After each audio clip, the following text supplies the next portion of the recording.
नहीं है कि इस बजट पर मुझे लगता है कि सरकार और पूरे विपक्ष की निगाहें टिकी हुई थी और ख़ास तौर पर देखा जाए तो कहीं ना कहीं इस बजट को जिस तरीके से राहुल गांधी ने कहा है कि कुर्सी बचाओ बजट है। मुझे लगता है ये कहीं ना कहीं काफ़ी हद तक सच भी है, क्योंकि देखा जाए नीतीश कुमार बजट से पहले जिस तरीके से केंद्र सरकार के समक्ष जो तमाम तरह की मांगे रख रहे थे, बिहार में 9 नए हवाई अड्डों के निर्माण की बात करें या फिर 7 मेडिकल कॉलेजेस की बात करें और या फिर हम बात करें बिजली परियोजना, जल परियोजना, तमाम जो मांगे हैं इसकी रखते हुए नजर आए थे। लेकिन वहीं केंद्र सरकार जो है लगातार इससे बजट, जी हाँ, बजट एक ऐसा शब्द है जो हर किसी के लिए जरूरी होता है।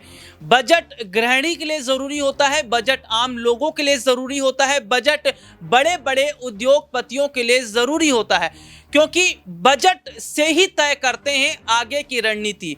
अगर बात करें तो घर चलाने के लिए बजट होना जरूरी है और उसी बजट को ध्यान में रखते हुए तमाम वो कार्य किए जाते हैं, तमाम वो काम होते हैं जो किए जाने चाहिए। और सबसे बड़ी बात यह है कि बजट जो हाल ही में पेश हुआ है, ये बजट क्या ये बताता है कि इस बजट के जरिए मोदी सरकार को बचाने की कोशिश की गई, पीएम मोदी की कुर्सी को बचाने की कोशिश की गई। और अगर इस बजट में केवल 2 राज्यों को फोकस दिया गया है तो क्या जो बड़े बड़े विशेषज्ञ और बड़े बड़े जो राजनीतिकार जो साफ तौर पर ये कह रहे हैं कि ये बजट कहीं ना कहीं सत्ता को बचाने वाला बजट है, कुर्सी को बचाने वाला बजट है, तो क्या इससे आने वाले समय में बड़ा फर्क पड़ता नजर आएगा। बजट की अगर बात कर लें तो जिस तरीके से बजट जो पेश किया गया है 2 राज्यों में जो खास तौर पर फोकस किया गया, बिहार और आंध्र प्रदेश, और इसके अलावा हरियाणा, कर्नाटक, राजस्थान, उड़ीसा, इनको कुछ भी नहीं दिया गया है। उत्तर प्रदेश को भी ज़्यादा फोकस नहीं किया गया क्योंकि यहाँ पर बीजेपी को अच्छा फायदा नहीं मिला, इसलिए इन राज्यों को अलग कर दिया गया। इसी मुद्दे पर मेरे साथ बातचीत करने के लिए मौजूद मेरे खास सहयोगी सिराज। और सिराज, अगर मैं बात करूँ जिस तरीके से जो बजट पेश हुआ है, इस बजट पर तमाम विपक्षी पार्टी के जो सांसद हैं उनका बयान सामने आया है, तमाम लोगों की प्रतिक्रिया भी सामने आ रही है और सीधे तौर पर मल्लिकार्जुन खड़गे ने इस बजट को कुर्सी से जोड़ते हुए ये बता दिया है कि ये कुर्सी बचाने वाला बजट है। तो इसका जवाब भी निर्मला सीतारमण ने दिया है कि ऐसा नहीं है, तमाम राज्यों को फोकस किया गया है। तो क्या ये माने कि जिस तरीके से विपक्ष अगर बात कर रहा है तो ये बात सही है कि ये बजट कुर्सी बचाने वाला तो है और साथ ही साथ सत्ता को ध्यान में रखकर भी कदम उठाए गए?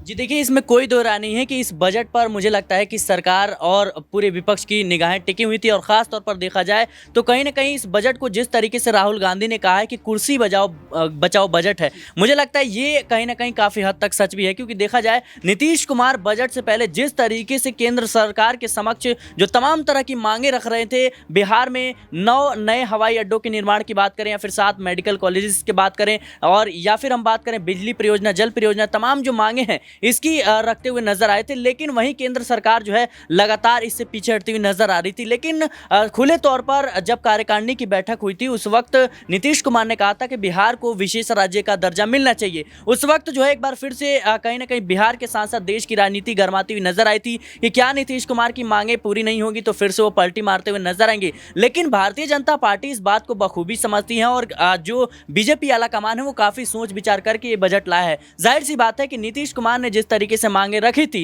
भारतीय जनता पार्टी को पता था कि अगर उनकी मांगों पर फोकस नहीं किया गया, उनकी मांगों को ध्यान में नहीं रखा गया तो इससे भारतीय जनता पार्टी को ही नुकसान है। क्योंकि एक तो नीतीश कुमार जाएंगे, दूसरा कि बिहार में विधानसभा चुनाव है और कहीं ना कहीं नीतीश कुमार के साथ भारतीय जनता पार्टी भी है। ऐसे में अगर बिहार पर फोकस नहीं किया गया तो जाहिर सी बात है बिहार विधानसभा चुनाव में इसका नुकसान झेलने को मिल सकता है। इसी को देखते हुए बजट कहीं ना कहीं लाया गया। और दूसरी बात, आंध्र प्रदेश की जिक्र कर ले तो आंध्र प्रदेश में लोकसभा चुनाव के साथ साथ विधानसभा चुनाव भी था और जिस तरीके से चंद्रबाबू नायडू की मांग थी कि 1 लाख करोड़ जो है उन्हें दिया जाए, लेकिन उनको मिलते कितने हैं? 15,000 करोड़। तो मुझे लगता है कि आंध्र प्रदेश है उससे वादे तो किए गए कि कहीं ना कहीं आने वाले समय में और वित्तीय सहायता आपको दी जाएगी। हालांकि वहां पर अब चुनाव की जो है समाप्ति हो चुकी है और विधानसभा चुनाव भी समाप्त हो चुके हैं।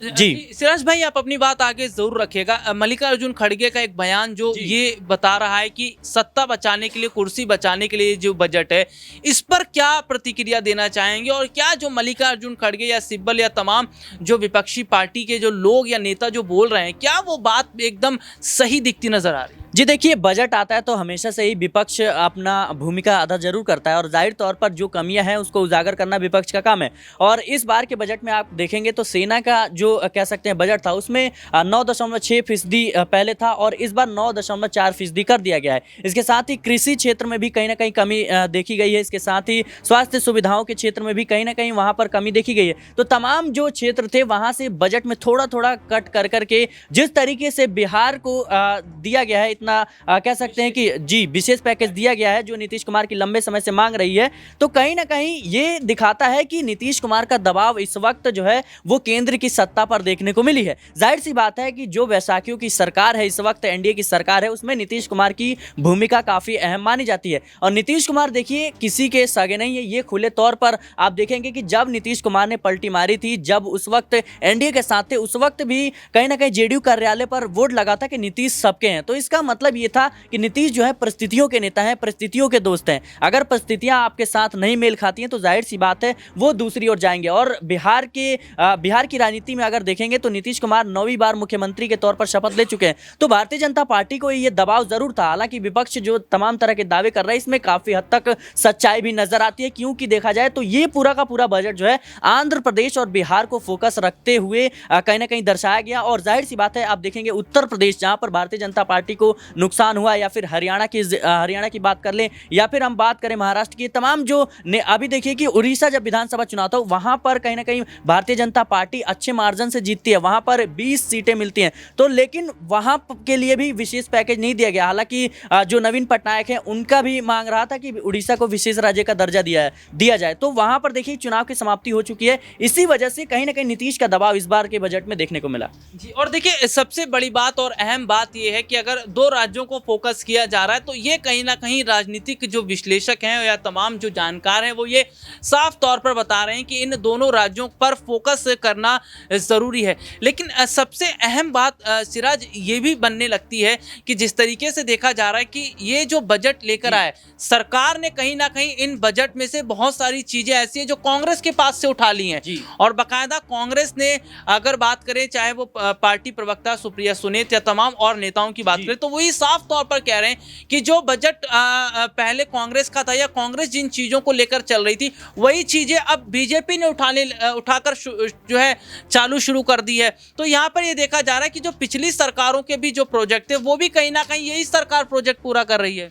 जी देखा जाए तो कहीं ना कहीं ये एक अच्छी बात भी हो सकती है, क्योंकि जाहिर सी बात है अगर पिछली सरकार ने, चाहे वो अभी विपक्ष में हो, अगर पिछली सरकार ने अच्छा कोई काम किया है तो उसको दोहराने में या उसको और ज़्यादा बढ़ाने में क्या दिक्कत हो सकती है। आप देखिए कि तमाम जो चीज़ें हैं वो कांग्रेस आरोप लगा रही है कि कहीं ना कहीं भारतीय जनता पार्टी ने कॉपी पेस्ट किया है। जाहिर सी बात है जिस तरीके से विपक्ष लगातार रोजगार का मुद्दा, महंगाई का मुद्दा या तमाम तरह के मुद्दों को उठा रहा था, कहीं ना कहीं इसका निवारण करना सरकार का ही काम है। अगर सरकार इस ओर जो है कदम बढ़ाती है तो इसमें मुझे लगता है कोई कह सकते हैं कि आलोचना करने वाली बात नहीं होनी चाहिए, क्योंकि देखा जाए तो कांग्रेस की कई काम हैं जो कांग्रेस के दौर में अच्छे हुए होंगे और कई काम हैं जो भारतीय जनता पार्टी ने भी अच्छे किए होंगे। तो मुझे लगता है यही एक विपक्ष की भूमिका होती है कि कमियों को उजागर करे और जो सत्ता में बैठे लोग हैं वो कहीं ना कहीं उनकी जवाबदेही तय करे। और जाहिर सी बात है कि भारतीय जनता पार्टी को इस बात का डर था कि कहीं ना कहीं अगर बजट में कमी की गई तो जाहिर सी बात है विपक्ष जो है इस बार मजबूत है, विपक्ष जो है हंगामा कर सकता है। इसी को देखते हुए मुझे लगता है ये तमाम तरह के कदम उठाए गए हैं। जी बहुत बहुत शुक्रिया। और देखिए बाकायदा सिराज भाई ने बताया कि किस तरीके से इस बजट को हम देख रहे हैं और कहीं ना कहीं जो स्थितियां इस वक्त बन रही हैं। देखिए उन्होंने हाल ही में भी कई खबरों को फोकस किया और फोकस करने के बाद ये जो तमाम जानकारियां दी हैं, इससे ही साफ तौर पर पता चलता है कि दो राज्यों को अगर फोकस किया गया तो इसका मेन मकसद क्या है और अन्य राज्यों को अगर अलग रखा गया तो इसका सरकार से क्या बड़ा कनेक्शन है। तो फिलहाल आज के लिए इतना ही, आपसे फिर दोबारा मुलाकात होगी, तब तक के लिए इजाजत दीजिए, नमस्कार।